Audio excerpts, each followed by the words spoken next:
تعلم على العلماء حتى تعرف الإسلام صحيحا. إن الحمد لله نحمده ونستعينه ونستغفره ونعوذ بالله من شرور أنفسنا ومن سيئات أعمالنا.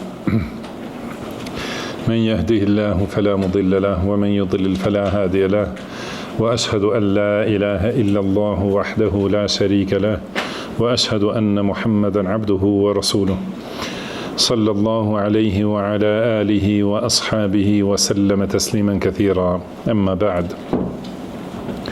Gjithë lavdia I takon vetëm Allahut, atë lavdrojmë dhe shprehim lavdi, prej Tij kërkojmë ndihmë dhe prej Tij kërkojmë falje. Kërkojmë mbrojtje tek Allahu nga e keqja e vetes sonë dhe nga veprat tona të këqija. Kë udhëzon Allahu nuk ka kush e devion dhe kë devion Allahu nuk ka kush e udhëzon.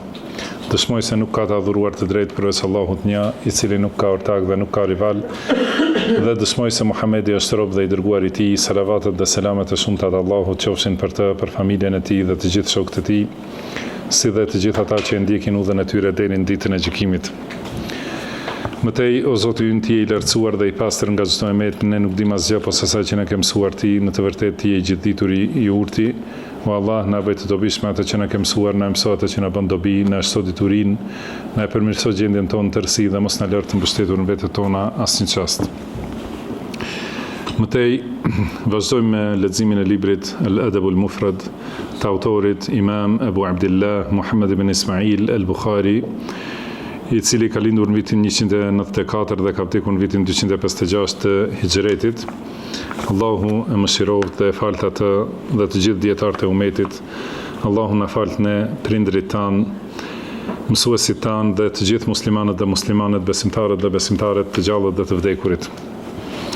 Më tutje vazhdojmë në këtë libër të çmuar të hadithet që janë në temën Babu Shamatatil A'da, do të thonë temë që do të thotë gëzimi I armiqve.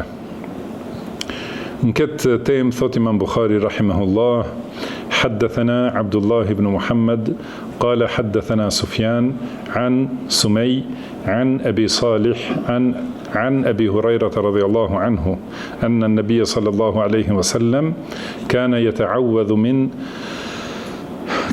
يتعوذ من سوء القضاء وشماتة الأعداء. Pra, këtë hadith që transmeton me zinxhirin e tij nga Abu Huraira radhiyallahu anhu, thot se pejgamberi sallallahu alaihi wasallam kërkonte mbrojtje, do të thonë kërkonte mbrojtje dhe strehim tek Allahu nga caktimi I keq dhe nga lumturimi ose gëzimi I armiqve. Në këtë hadith pra shohim se kërkon pejgamberi sallallahu alaihi wasallam ka kërkuar mbrojtje tek Allahu dhe është strehuar tek Allahu nga këto dy çështje. Dhe kërkimi I mbrojtjes ose isti'adha apo i'adha ose awadh, fjala awadh do të thonë gjetja e strehimit. Ose si përshkruhet, do të thonë kur dikush është duke ikur nga armiku edhe në momentin, do të thonë është duke ikur nga armiku që me çdo hap është duke ju afruar më shumë dhe ai ik prej tij dhe gjen një kështjell, edhe hyn shpejt në atë kështjell, edhe atëherë është I fortifikuar dhe I strehuar brenda, edhe kësaj I thuhet awadh. Po ashtu në aspektin gjuhësor përmendin, do të thënë kjo është kuptimi I strehimit ose sigur kur kërkon hije gjithashtu. Përmendin edhe tjetër kemi bim të cilat nuk mund të qëndrojnë vetvetiu, patjetër duhet të ngjiten në një dru tjetër, edhe do të thënë në një dru që ka trung të fortë, edhe ngjitet atij drurit, edhe është I pandashëm prej tij. Do të thënë vazhdimisht, do të thënë është çdo herë I ngjitur me të, edhe strehohet në hijen e tij dhe përforcohet me forcën e atij drurit. Do të thënë këto kuptime prafërsisht janë do të thënë gjuhësore të fjalës awadh ose isti'adha, kërkim I mbrojtjes, kërkim I mbështetjes ose kërkim I strehimit, do të thënë është isti'adha. Në aspektin shariatik, istiadhja është adhurim, dhe nuk lejohet ti drejtohet askujt përveç Allahut subhanahu wa ta'ala. Nuk bëhet isti'adha me askënd përveç se me Allahun.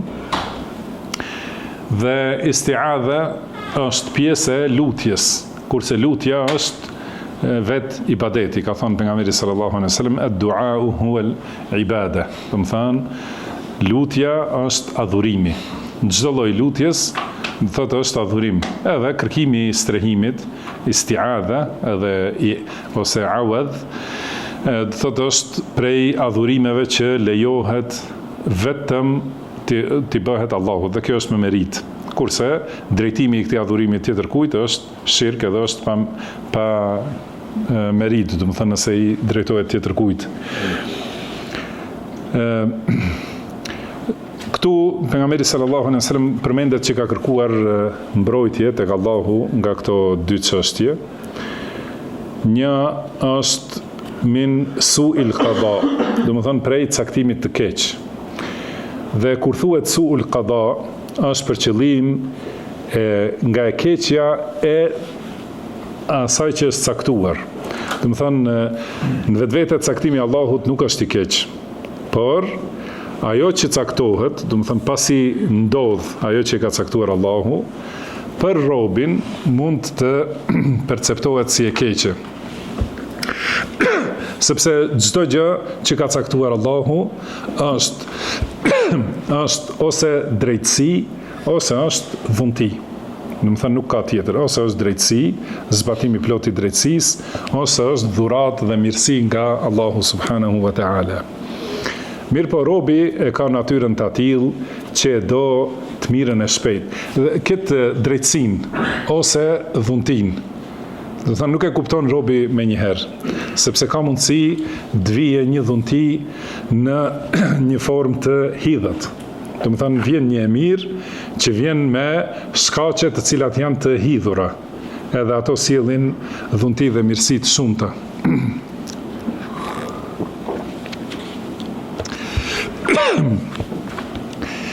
Këtë robi nuk e kupton në momentin dhe natyra e njeriut është që e kërkon të mirën e menjëhershme edhe afat shkurte. Për këtë shkak, do të thonë disa çështje nga caktimi i Allahut i duken të këqija. Do të thonë ajo që është e caktuar, ajo kur zbatohet në krijesa, caktimi i Allahut, do të thonë prej asaj ka diçka që është e keqe në kuptimin e njeriut, edhe diçka që është e mirë. Dhe ky është kuptimi i besimit në kader për çdo të mirë dhe çdo të keqe. Do të thonë ky është kuptimi kur thuhet se robi e ka obligim ta besojë caktimin e Allahut edhe për të mirat edhe për të këqijat. Do të thënë ky është kuptimi. Përndryshe, ajo të cilën e ka caktuar Allahu është e gjitha e mirë, edhe është drejtësi ose dhunti. Prandaj, do të thënë ka kërkuar pejgamberi sallallahu alaihi wasallam mbrojtje nga kjo e keqe, të cilën e sqaruam, do të thënë nga e keqja që ndodh pas caktimit të Allahut dhe e percepton njeriu ose e ndjen ose e përjeton si të keqe. Dhe kërkimi i mbrojtjes nga kjo e keqe është gjithashtu kërkim i përforcimit të imanit, sepse jemi të urdhëruar të besojmë në caktimin e Allahut. Dhe kur njeriu robi kërkon nga Allahu që mos i ndodh e keqja nga caktimi, do të thonë që mos i dobësohet imani edhe ta ndjej ose të ketë dyshim në atë që ka caktuar Allahu subhanahu wa taala. Kjo përfshihet, do të thonë në këtë dua. Megjithse njeriu, do të thonë është i obliguar të jetë i bindur se çdo gjë që ndodh është me caktimin e Allahut. Ka thënë Allahu, inna kulle shay'in khalaqnahu bi qadar, do të thënë ne çdo gjë kemi krijuar me qadar, me caktim të sakt. Dhe ka thënë wa kana amrullahi qadaran maqdura, pra urdhri i Allahut është qadar, caktim i caktuar në mënyrë të përpikt. Pashtu ka thënë pejgamberi sallallahu alaihi wasallam, wa'lam annama asabaka lam yakun li yukhti'ak wa ma akhta'aka lam yakun li yusibak. Do të thonë dije se ajo që të ka qëlluar, ajo që të ka ndodhur, nuk ka pasur mundësi të ikë, ose mos të ndodhë, dhe ajo që të ka ikur nuk ka pasur mundësi të ndodhë. Do të thonë çdo gjë është ashtu vetëm ashtu si e ka caktuar Allahu subhanahu wa taala. Dhe në caktimin e Allahut e gjitha është e mirë. Çdo gjë që ka caktuar Allahu është e mirë. Si ka thënë pejgamberi sallallahu alaihi wasallam, ajaban li amri al-mu'min inna amrahu kulluhu khair. Do të thonë e çuditshme është gjendja e besimtarit. E gjithë gjendja e tij është khair, është mirësi. In asabahu dhe ka thënë walaysa dhalika li ahadin illa lil mu'min, do të thonë kjo nuk i takon askujt përveç se besimtarit.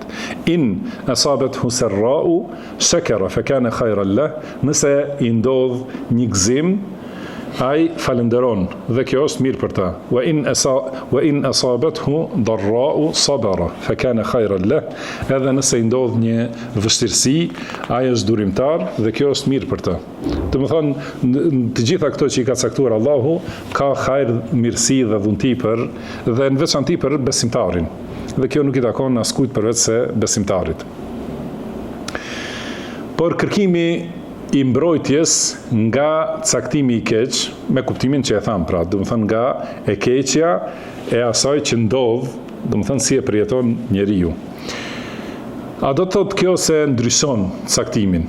Pra kemi përmendur se në hadith ka thënë pejgamberi sallallahu alaihi wasallam, inna ad-du'a yanfa'u mimma nazala wa mimma lam yanzil.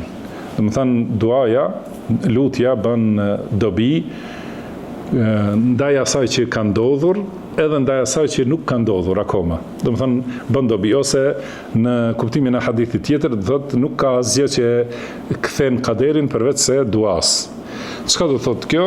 Edhe kjo është e sqaruar edhe përsëritur, besoj e kanë përmendur dietarët se duaj, do të thonë kjo është që duaja ndryshon kaderin, do thotë se e gjitha është në diturinë e Allahut. Edhe duaja është prej kaderit të Allahut dhe Allahu ka caktuar që nëse nuk e kishte bërë atë dua, çfarë e keqe do t'i kishte ndodhur në lidhje me atë dua për cilën është lutur. Do të thonë kur lutet njeriu, nuk i ndodh ajo e keqe, që Allahu e ka caktuar që sikur mos ishte lutur do të kishte ndodhur ajo e keqe, por të gjitha janë në diturinë e Allahut. Prandaj kërkimi, edhe ajo që kërkohet, të gjitha janë në caktimin e Allahut. Do të thënë edhe lutja është në caktimin e Allahut. Edhe ajo për të cilën lutet njeriu është gjithashtu në caktimin e Allahut. Dhe prandaj kur sigur këta që pejgamberi sallallahu alaihi wasallam ka kërkuar mbrojtje nga caktimi i keq, edhe në duan e kunutit, e dini, ka thënë pejgamberi sallallahu alaihi wasallam, wa qini sharra ma qadait, do të thënë më ruaj nga e keqja që ke caktuar. Do të thënë nga e keqja e asaj që ndodh me caktimin tënd. Do thotë të gjitha këto kur përmendet el qada, do të thënë ma qadajte ose min su'il qada, do të thënë ka kërkuar mbrojtje nga caktimi, është për qëllim nga e caktuara. Do të thënë nga ajo që ndodh, nga krijimi që e krijon Allahu subhanahu wa taala pas caktimit. Pasi gjithmonë duhet të kemi parasysh ato shkallët e besimit në kader, do të thënë janë dituria, pastaj dëshira ose vullneti i Allahut, dituria, shkrimi, vullneti ose dëshira dhe krijimi.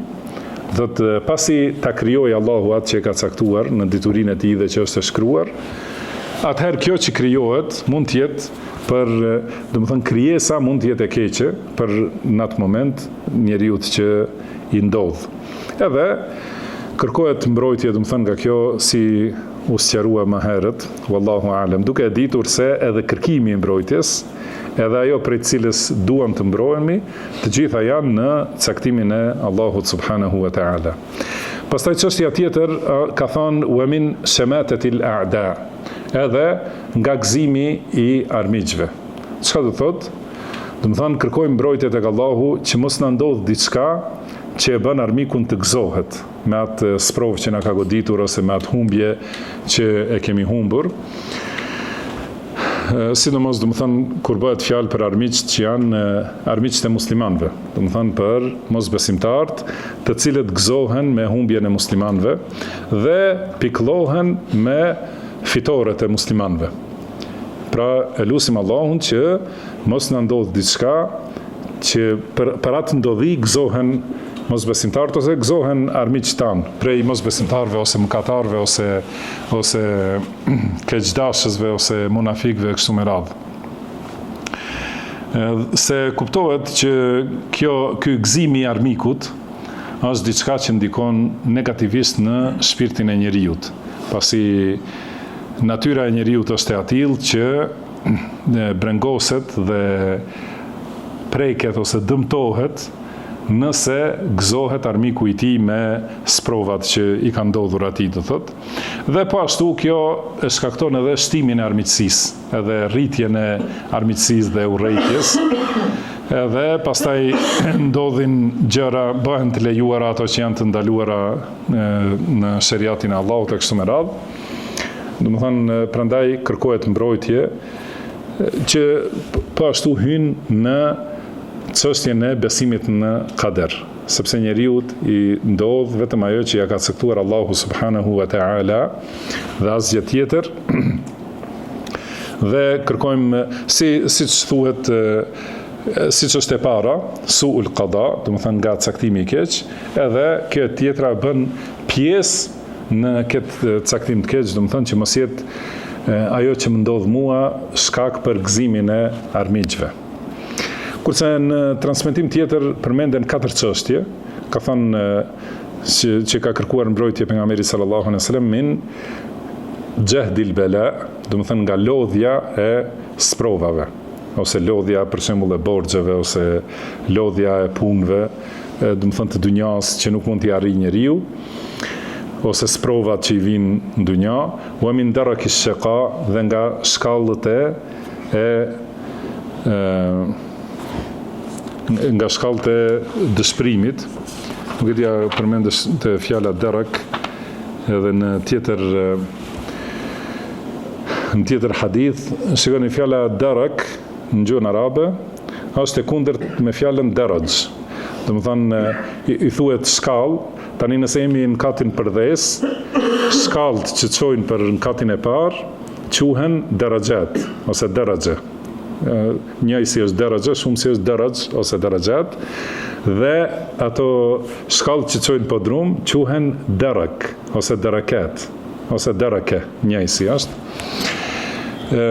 Kjo është kuptimi i gjuhës. Prandaj kur përmendet lartësia, përmenden darajat. Thot Allahu hum darajatun inda Allah. Domethënë ata besimtarët e mirë që janë në xhenet janë në darajat, në shkallë të larta tek Allahu.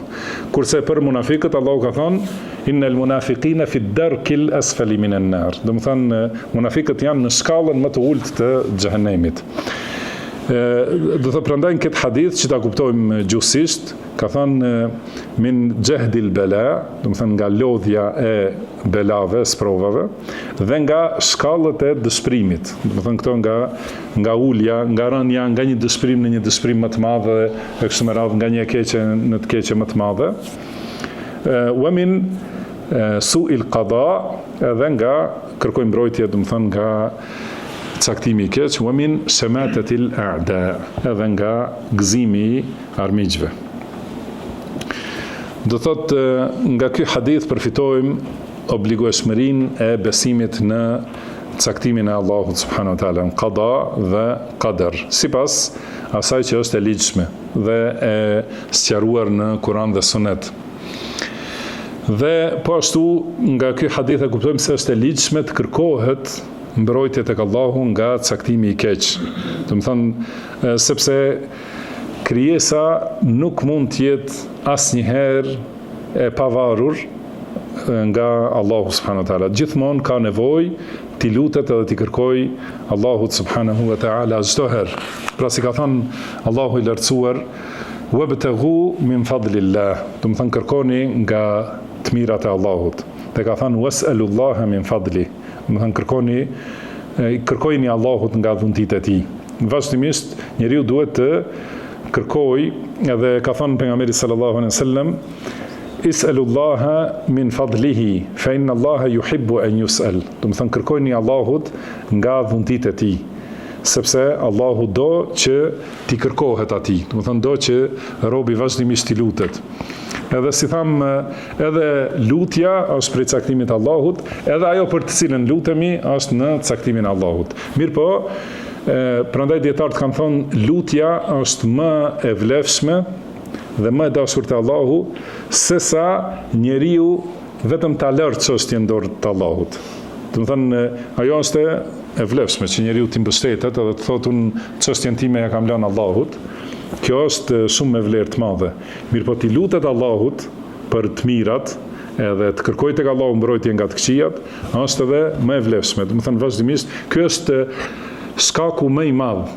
Pra e kemi mësuar në të besimin kader, se besimin kader do të thotë bërje shkaqeve gjithashtu, që njeriu të përpiqet për të mirën, dhe shkaku më i madh për të mirën është, edhe shkaku i parë për të mirën është lutja, do të thënë dhe kërkimi prej Allahut subhanahu wa ta'ala.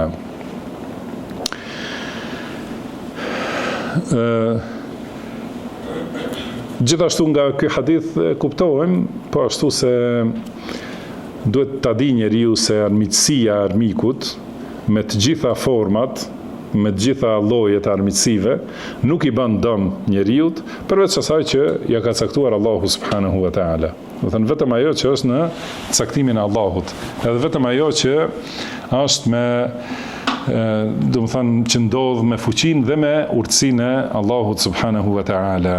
Allahu bën atë që do dhe Allahu gjikon atë që dëshiron ai subhanahu wa ta'ala. Pastaj në hadithin tjetër, ose në këtë hadith,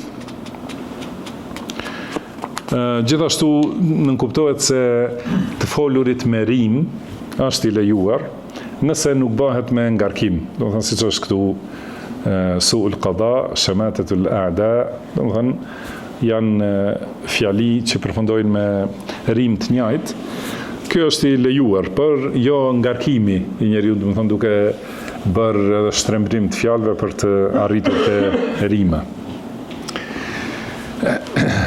Në hadithin e radhës, thot Imam Bukhari rahimahullah, haddathana Abdullah ibn Yusuf, قال أخبرنا مالك عن سهيل بن أبي صالح عن أبيه عن أبي هريرة رضي الله عنه.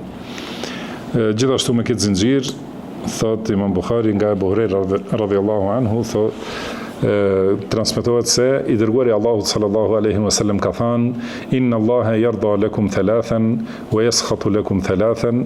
Do thënë Allahu është i kënaqur për ju me 3 gjëra dhe ju zemrohet për 3 gjëra. Yarda lakum an ta'buduhu wa la tushriku bihi shay'a. Do thënë Allahu është i kënaqur që ta adhuroni atë dhe mos i shoqëroni asgjë në adhurim. Wa an ta'tasimu bihablillahi jami'an, dhe të kapeni të gjithë për litarin e Allahut.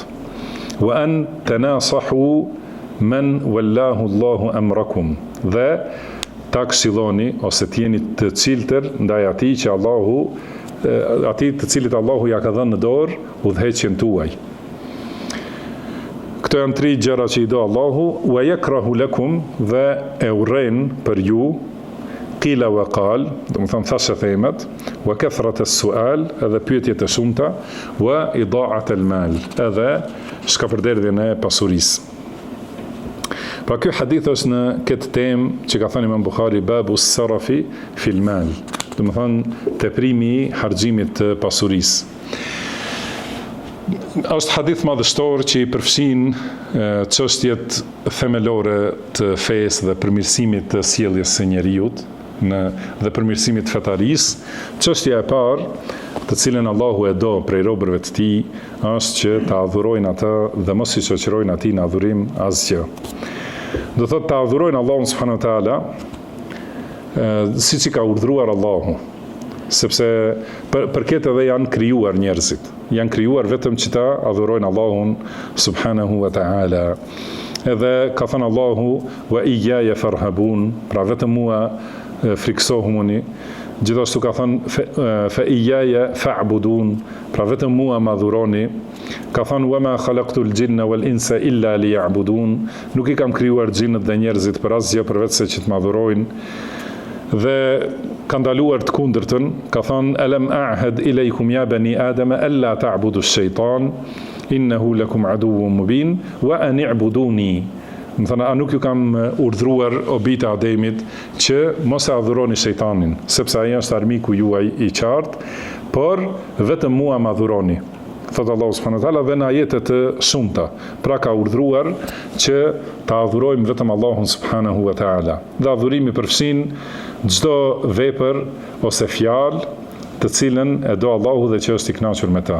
Do të thënë çdo fjalë ose vepër të cilën e do Allahu dhe është I kënaqur me ta, qoftë ajo e dukshme ose që del jashtë ose e brendshme, e zemrës. Do të thënë fjalët dhe veprat e zemrës dhe mendimeve dhe fjalët e gojës dhe veprat e gojës gjithashtu dhe veprat e gjymtyrëve. Të gjitha këto janë adhurime, siç është namazi, dhënia e zakatit, agjerimi, haxhi, urdhrimi për të mira, ndalimi nga të këqijat. Do të thënë këto janë prej veprave të dukshme. Urdhrimi për të mira, ndalimi prej të këqijave është prej fjalëve të dukshme, edhe dhikri, përmendja e Allahut është prej fjalëve të dukshme.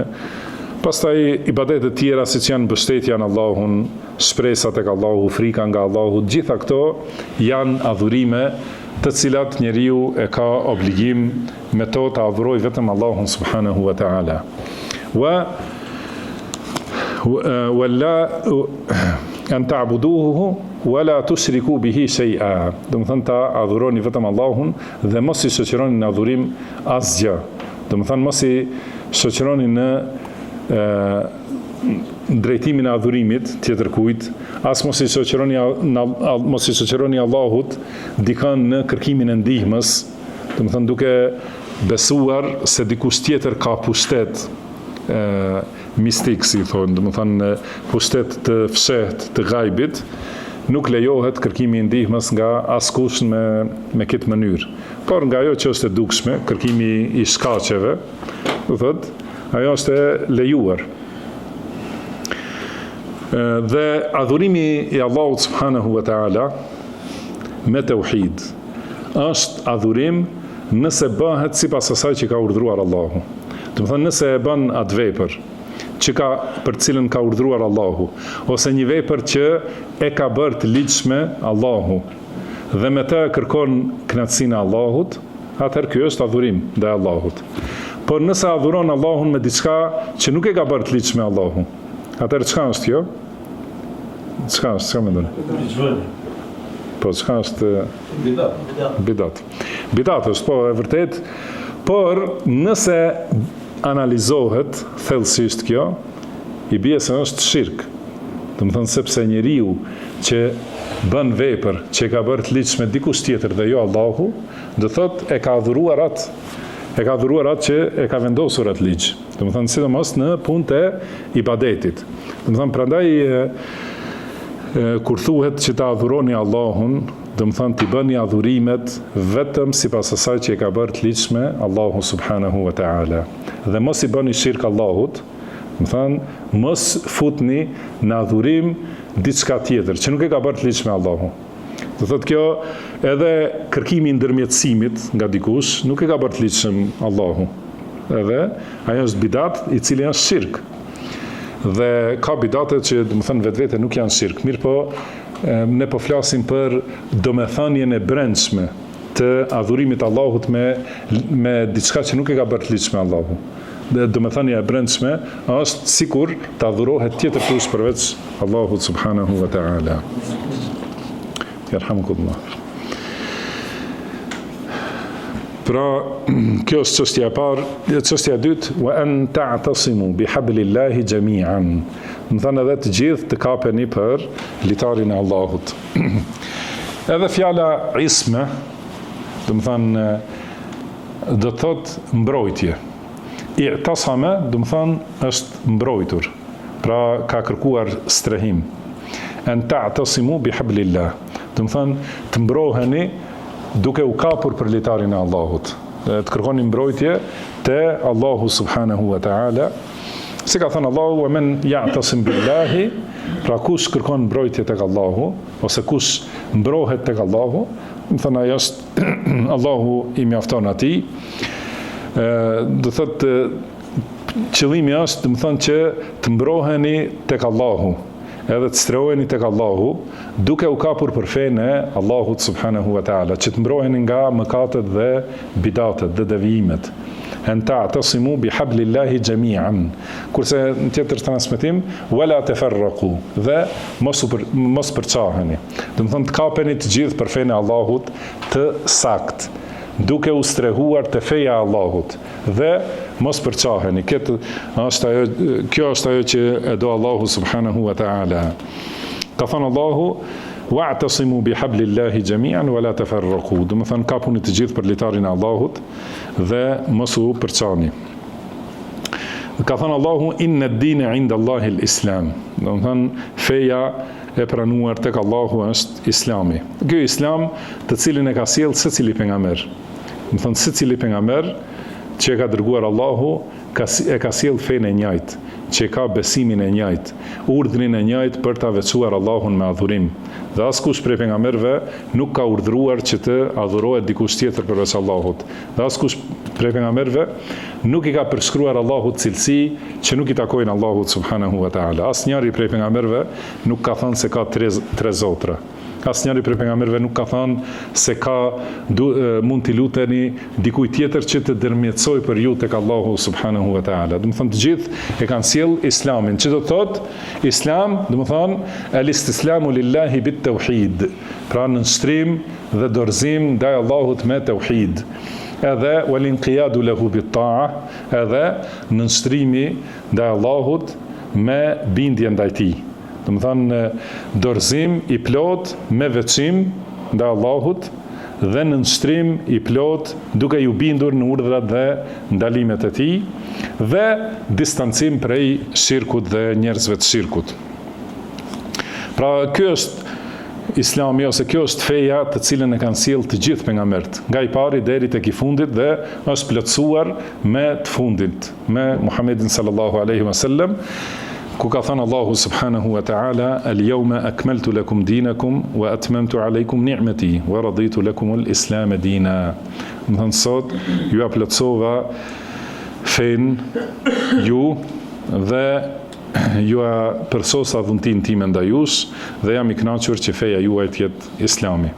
Do kjo është dita më e madhe e vitit në të cilën ka zbritur ky ajet, edhe dhuntia më e madhe për njerëzimin. Për këtë shkak muslimanët e festojnë këtë ditë dhe e shtojnë adhurimin dhe afrimin tek Allahu, duke, domethënë, një grup i muslimanëve duke qëndruar në Arafat për të adhuruar Allahun subhanahu wa taala, dhe të gjithë muslimanët tjerë duke i shtuar adhurimet, duke agjeruar, duke u lutur. Kjo si falënderim për këtë dhunti madhështore, që Allahu na i ka plotësuar fen, na i ka përsosur dhuntin, na i ka sqaruar rrugën dhe na ka mundësuar që ta ndjekim Islamin, rrugën e shpëtimit. Dhe çështja e tretë që Allahu është i kënaqur me ne ose për ne është wa an tanasahu man wallahu Allahu amrakum. Do të thonë që t'jeni të ciltër. Fjala nasiha ose nusх do të thotë dashamirësi e vërtet ose sinqeritet në kur ja do të mirën. Do të thonë me të vërtet, me gjithë mend t'ja dush të mirën dikujt. Kjo është nusх ose nasiha. Edhe ciltërsi, e vërtetësi, do të thonë. Pra ku ka thënë pejgamberi sallallahu alaihi wasallam ad-dinu an-nasiha, do të thonë feja është ciltërsi, pastërti, ose si më thonë, që ti qasesh me zemër të pastër. Kanë thënë për kë? Kanë thënë për Allahun. Do të thonë që ti jesh i pastër, i sinqert dhe i ciltër para Allahut subhanahu wa taala. Dhe ti jesh për pejgamberin sallallahu alaihi wasallam dhe për librin e Allahut. Dhe ti jesh në këtë mënyrë për muslimanët, për udhëheqësit e muslimanëve dhe muslimanët në përgjithësi. Do të thonë që t'ja duash me të vërtet të mirën, Kjo është, prandaj dhënia e këshillës është një pjesë e kësaj nasiha, nuk është domethënë e gjitha kuptimi i këshillës. Por qëllimi i nasihas është që domethënë ta kesh qëllim dobin e muslimanit, qoftë ai muslimani i udhëheqës ose populli i udhëhequr. Prandaj këtu ka thënë pejgamberi sallallahu alejhi wasallam të jeni të çiltër, të sinqert ndaj pushtetarëve, ndaj atyre që Allahu u ka dhënë pushtet. Kjo si bëhet? Kuptohet se bëhet me këshill të vërtetë, nëse i afrohesh ata që kanë mundësi. Domethënë ata të cilët kanë pozitë që të afrohen te pushtetarët dhe ata të cilët kanë dituri dhe njohje të shariatit edhe njohje të çështjeve të udhëheqjes, i japin këshill drejt për drejt pushtetarit, duke e dashur me të vërtet përmirësimin e tyre. Ky është qëllimi i fjalës an tanasahu liman wallahu Allahu amrakum. Dhe të gjithë muslimanë tjerë si janë të çiltër dhe dashamirë të vërtet ndaj pushtetarëve, që t'i luten Allahut me të vërtet ta përmirësojë gjendjen e tyre. Edhe gjithashtu ta këshillojnë popullin që mos e dëmtojnë veten e vet. Shikon në atë hadith ad-dinun nasiha, feja është çiltërsi, domethënë edhe ndaj muslimanëve në përgjithësi, edhe ndaj pushtetarëve. Prandaj edhe muslimanët i këshillojmë mos bëjnë rebelime, shkatërime, sepse dëmtohen ata vet. Domethënë ne me të vërtetë ua duam të mirën dhe ua tregojmë rrugën e suksesit me të vërtetë. Jo do thot nuk janë të sinqert dhe nasihin, nuk janë të çiltër, ata të cilët duan të fitojnë pozitë te njerëzit duke i ndezur emocionet e njerëzve. Domethënë duke i ndezur emocionet e tyre, ata do të dëmtohen. Mirë, atëherë unë do të paraqitem trim para njerëzve, edhe do të më duan njerëzit, do të më japin pozitë dhe respekt. Ky njeri nuk është i çiltër ndaj muslimanëve. Po edhe ndaj pushtetarëve, nëse pushtetarët bëjnë gabim, pra ai që është me të vërtetë i çiltër dhe e do të mirën e tyre dhe të mirën e muslimanëve tjerë, i lutet Allahut që pushtetarit përmirësohet. Dhe i bën ato rrugë që e sjellin përmirësimin e vërtetë, jo rrugë që shtojnë shkatrimin dhe prishjen. Ky është kuptimi i kësaj fjale. Do thotë që të jeni të çiltër, të bëni nush ndaj atyre të cilëve Allahu ka dhënë pushtet. Dhe kjo është porosia e të dashurit ton, sallallahu alaihi wasallam. Këtë porosi na ka lënë. Domethënë, secili duhet ta di që nëse ja ka lënë një i dashur një porosi, ja ka lënë baba porosin ose dikush që e ka dashur shumë, domethënë çfarë rëndësie i kushton asaj. Edhe thotë këtë ma ka lënë amanet baba im, edhe nuk lëviz, domethënë nga kjo. Atëherë çka themi për porosit që na ka lënë pejgamberi sallallahu alaihi wasallam? Në hadithin e Irbad ibn Sariyas kanë thënë sahabët, pra i kanë thënë duket kjo si këshill e atij që është duke u larguar, duke thënë lam të mirën. Pra na lër një porosi. Edhe kjo është porosia që na ka lënë pejgamberi sallallahu alaihi wasallam, që të bindeni, të dëgjoni pushtetarët, domethënë mos dhe të jeni të sinqert, të çiltër ndaj tyre, ta doni të mirën e tyre dhe përmirësimin e tyre. Kjo është porosia që na ka lënë pejgamberi sallallahu alaihi wasallam. Nuk është diçka që e ka shpikur Sheikh Rabia ose Muhammed Eman el-Xhami ose dikush e ka lënë porosi pejgamberi sallallahu alaihi wasallam. Dhe kanë shpjeguar, kanë sqaruar dietarët gjatë gjitha gjeneratave, deri te Sheikh Rabia dhe pasues edhe më tutje, domethënë pas Sheikh Rabis, do të vazhdoj derisa ekziston kjo fe, do të vazhdoj rruga e pejgamberit sallallahu alaihi wasallam, nuk humbet. Kurse ata që tallen me këtë nënçmojnë dhe i etiketojnë njerëzit që thrasin për këtë rrugë, domethënë nuk i kushtojnë rëndësi porosisë pejgamberit sallallahu alaihi wasallam. Shikojnë këtë porosi pejgamberit sallallahu alaihi wasallam u ka lënë njerëzve më të dashur, u ka lënë ansarve. Pa dyshim që ensart i ka dashur më shumë se ne. Edhe ata e njerëz shumë më të vlefshëm se pozita jonë. U ka thënë atyre, ju do të shihni padrejtësi, do t'ju bëhet padrejtësi, do t'ju jepet përparësi interesave të tyre, domethënë dhe juve do t'ju ashkelin të drejtat. edhe kanë thonë ansart, çka na porosit ti? Domethënë ne e kuptuam se do të kemi vështirësi në dunja, do të përjetojmë pa drejtësi. Po ne na intereson porosia e të dërguarit të Allahut sallallahu alaihi wasallam. Edhe ka thonë, ju porosis që t'jeni durimtar, derisa të më takoni te haudi.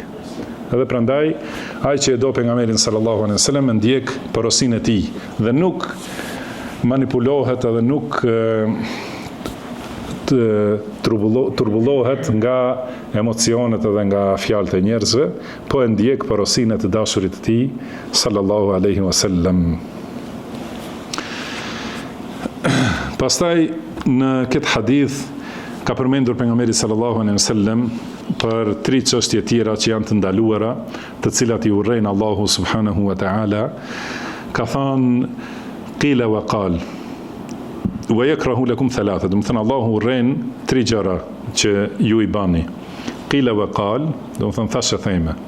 Pra bartja e fjalëve ose përmendja e çdo gjëje që dëgjon njeriu, është thënë, më tha dikush, dëgjova e kështu me radhë, pa u vërtetu. Kjo është prej punëve që e urren Allahu subhanahu wa ta'ala. Dhe ka thënë pejgamberi sallallahu alaihi wasallam, kafa bil mar'i kadhiban an yuhadditha bi kulli ma sami'. Do të thënë, mjafton që njeriu të quhet gënjeshtar, mjafton, do të thënë nëse flet çdo gjë që dëgjon.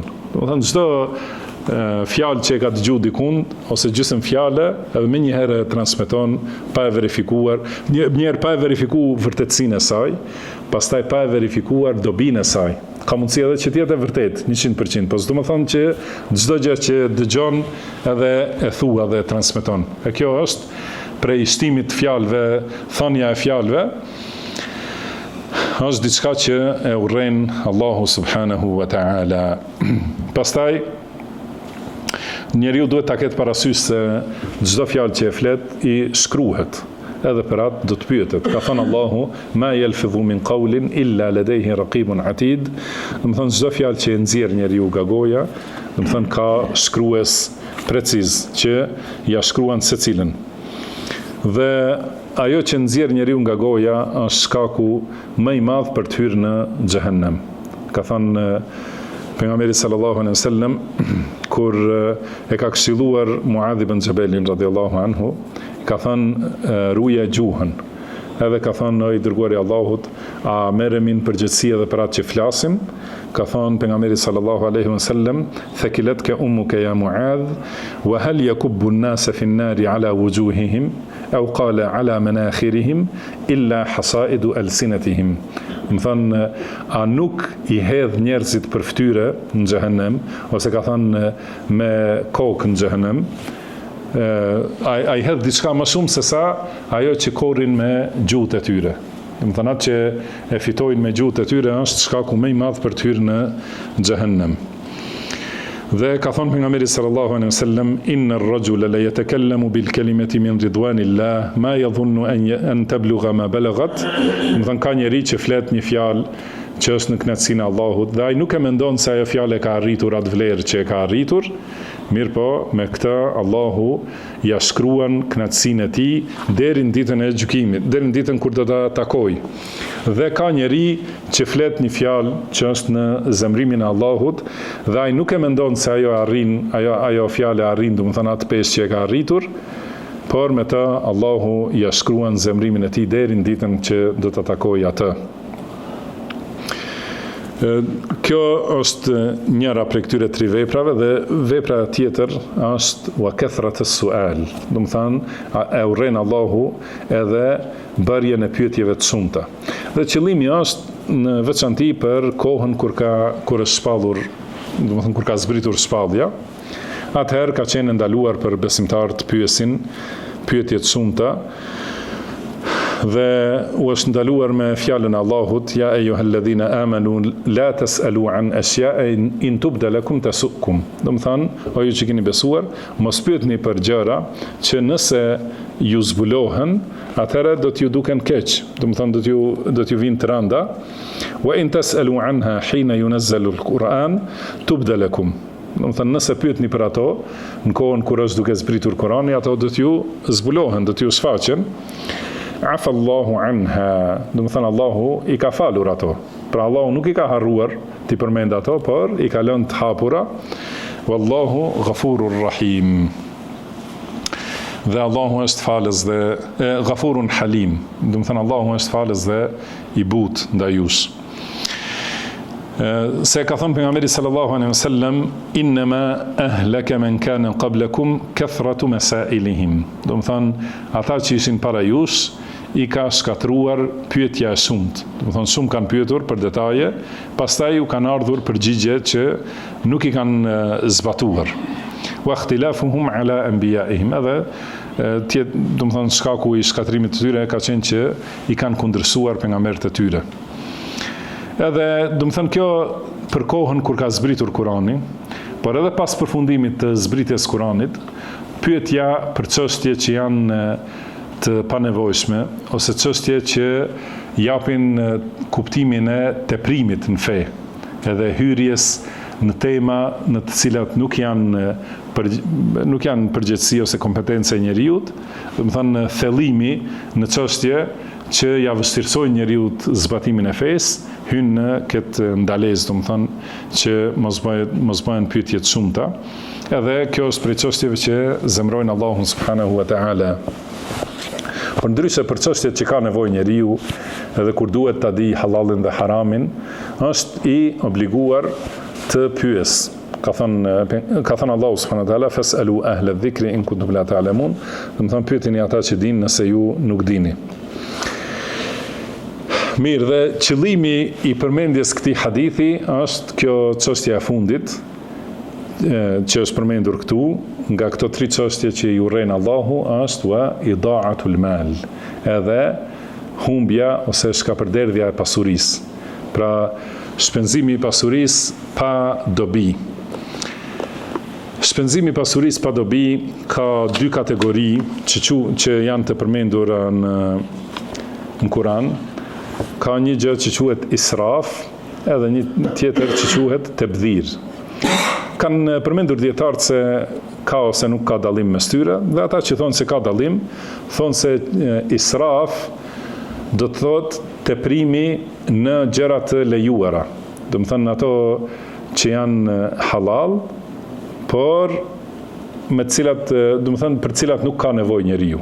Do të thënë sikur blerja e ushqimeve të tepërta, ose veshjeve të tepërta, ose teprimi në vendbanim, ose në makina, për shembull, dhe kështu me radhë, ose blerja e tokave, për shembull, dhe tjera me radhë, që në vetvete nuk janë haram ato, por shpenzimi i tepërt i pasurive në këto çështje pa ndonjë dobi konkrete, kryesisht për mburje e bëjnë njerëzit. Kjo është prej gjërave që i urren Allahu subhanahu wa taala. Edhe më e keqe se kjo është shpenzimi i pasurisë në haram, në atë që është e ndaluar. Atëherë kjo quhet tebdhir. Dhe Allahu ka thënë wala, do të thënë për israf ka thënë wa kulu washrabu wala tusrifu. Do të thënë hani dhe pini dhe mos bëni israf. Do të thënë mos harxhoni tepër. Sepse Allahu nuk i do ata që bëjnë israf, që bëjnë harxhime të tepërta. Kurse për tebdhir ka thënë wala tubadhir tabdhiran innal mubadhirina kanu ikhwana ash-shayatin. Do të thënë mos bën tebdhir, pra mos e shpenzo pasurinë në atë që është haram, sepse ata që bëjnë tebdhir janë vëllezër të shejtanëve. Dhe Allahu i ka lëvduar ata të cilët shpenzojnë me maturi. Ka thënë walladhina idha anfaqu lam yusrifu wa lam yaqturu wa kana bayna dhalika qawama. Do thënë ata të cilët kur shpenzojnë, qoftë për vete ose për familjen e vet, ose edhe kur japin sadaka, do të nuk teprojnë, nuk bëjnë harxhime të tepërta, edhe nuk e ngushtojnë ose nuk e shtrëngojnë dorën, por janë mesatar. Po ashtu ka thënë wala taj'al yadaka maghlulatan ila unuqik, mos e bëj dorën tënde të shtrënguar në qafë, do të thënë mos më dhon asgjë, dhe gjithashtu wala tabsutha kull al-bast, edhe mos e shtri krejtësisht, do të thonë që mos mbetet asgjë në dorë, por do të thonë Allahu na ka urdhëruar që të jemi mesatar. Sepse për pasurinë njeriu do të pyetet, edhe ku e ka fituar, edhe ku e ka shpenzuar. Ka thënë pejgamberi sallallahu alaihi wasallam, la tazulu qadamu ibni Adam yawm al-qiyamati min 'indi rabbih hatta yus'ala an khams. Do të thonë nuk do të lëvizin këmbët birit Ademit para Zotit të tij, do të thonë do të qëndroj para Allahut derisa të japë përgjigje për 5 gjëra. An umrihi fima afna, do të thonë do të pyetet për jetën e tij, ku e ka kaluar, wa an shababihi fima abla, edhe rinin e tij ku e ka harxuar ose ku e ka çu dëm, wa malihi min ayna iktasabahu wa fima anfaqa, edhe do të pyetet për pasurinë e tij, ku e ka fituar dhe ku e ka shpenzuar. Do të thonë do të pyetet për pasurinë në të dy drejtimet, nga e ka marrë edhe ku e ka çuar. Wa madha amila fima alim, edhe si ka vepruar për atë që ka ditur, edhe për diturinë e tij gjithashtu do të pyetet, do të thonë ka vepruar me të. Pra përfundimi i këtij hadithi është se Allahu na ka urdhëruar, pra na udhëzon pejgamberi sallallahu alaihi wasallam për këto 3 çështje që i do Allahu, e do Allahu adhurimin ndaj tij dhe me tauhid pastër, pa shirk, dhe do Allahu do thot kapjen për fenë e tij edhe mos përçarjen, do të thonë që të jemi të mbrojtur dhe të bashkuar në rrugën që ka zbritur Allahu subhanahu wa taala, dhe që të jemi të sinqert dhe këshillues, do të thonë dashamir për pushtetarët dhe për muslimanët në përgjithësi. Dhe e urren Allahu do të thonë shtimin e fjalëve, thashë themet, dhe pyetjet e shumta të panevojshme dhe shkapërderdhjen në humbjen e padobishme të pasurisë. Edhe në një hadith ose 2 të fundit, të shkurt janë, thot an ibn Abbas radhiyallahu anhuma fi qawlihi wa ma anfaqtum min shay'in fa huwa yukhlifuhu wa huwa khairur raziqin. Do thot në lidhje me këtë ajet që ka thënë Allahu, çdo gjë që jepni, Allahu ju azaventson dhe Allahu është furnizuesi më i mirë. Ka thënë Abdullah ibn Abbas radhiyallahu anhuma fi ghayri israfin wala taqtir. Do të thonë pa teprim, pa do të thonë shkapërderdhje, çdo gjë që jepni dhe nuk e teproni në dhënie dhe nuk e derdhni pasurinë dhe pa shtrëngim. Do të thonë çdo herë kur jepni pasuri, kur shpenzoni pasuri për atë që është hak, e jepni në mënyrë mesatare, do të thonë çdo herë Allahu ju zaventson. Se ka thonë pejgamberi sallallahu alaihi wasallam se thot Allahu i lartësuar, anfiq unfiq alejk, do të thonë jep që unë të jap ty. Pra çdo herë kur njeriu jep, Allahu ja kompenzon, edhe nuk e lë, do të thonë që ti humb pasuria, se ka thënë pejgamberi sallallahu alaihi wasallam, ma naqasat sadaqatun min mal, do të thonë asnjëherë sadakaja nuk e pakson pasurinë. Do të thonë sadakaja vetëm e shton. Sadakate, dhe kemi folur më herët edhe në këtë libër edhe në tema tjera, se edhe shpenzimi për familjen, edhe shpenzimi për vetveten është pjesë e sadakas. Pra çdo herë kur njeriu jep në mënyrë, shpenzon në mënyrë mesatare, pra ajo i kompenzohet. Edhe ka thonë gjithashtu në hadith është se 2 melajke çdo mëngjes zvresin dhe thonë Allahumma a'ti mumsikan, Allahumma a'ti munfiqan khalafa. O Allah, jepi atij që jep, ose kompenzoja atij që jep. Wa njëri thot ashtu, tjetri thot Allahumma a'ti mumsikan talafa. O Allah, atij që nuk jep, që e shtrëngon pasurinë, do të thonë, çoj shkatrim. Ose themi njëri thot, o Allah, atij që shpenzon, jepi kompenzim ose zaventësim, dhe tjetri thot, o Allah, atij që e shtrëngon, jepi shkatrim. Do të thonë, pra gjithmonë njeriu duhet jetë mesatar. Dhe në hadithin tjetër për tabdhir thot transmetohet nga Ebul Ubejdein, do të thënë baba i dy Ubejdave. Ka thonë sa'altu Abdullah, do të thënë kam pyetur Abdullahin. Është për qëllim Abdullah ibn Abbas për mubadhirin. Do të thënë këto që folëm më herët, që bëjnë tabdhir. Çka janë mubadhir? Ka thonë alladhina yunfiquna fi ghairi haqq. Do të thënë ata që shpenzojnë pasurinë aty ku nuk është hak. Do të thënë aty ku është haram ose ndaluar. Po ashtu transmetohet nga Abdullah ibn Abbas lidhe me fjalën innal mubadhirina kanu ikhwana shayatin, do të thënë këta mubadhirin janë vëllezër të shejtanëve, ka thënë al mubadhirina fi ghairi haqq. Do të thënë ata që e harxojnë pasurinë aty ku nuk është hak. Do të thënë nuk lejohet të shpenzohet aty pasuria. Mjaftojmë me kaq dhe lutim Allahun subhanahu wa taala që të na japë kuptim të drejtë fesë, dituri të dobishme dhe moral të lartë. Wallahu a'lam wa sallallahu wa sallam ala abdihi wa rasulihi nabiyina Muhammad. سبحانك اللهم وبحمدك أشهد أن لا إله إلا أنت أستغفرك وأتوب إليك وآخر دعوانا أن الحمد لله رب العالمين.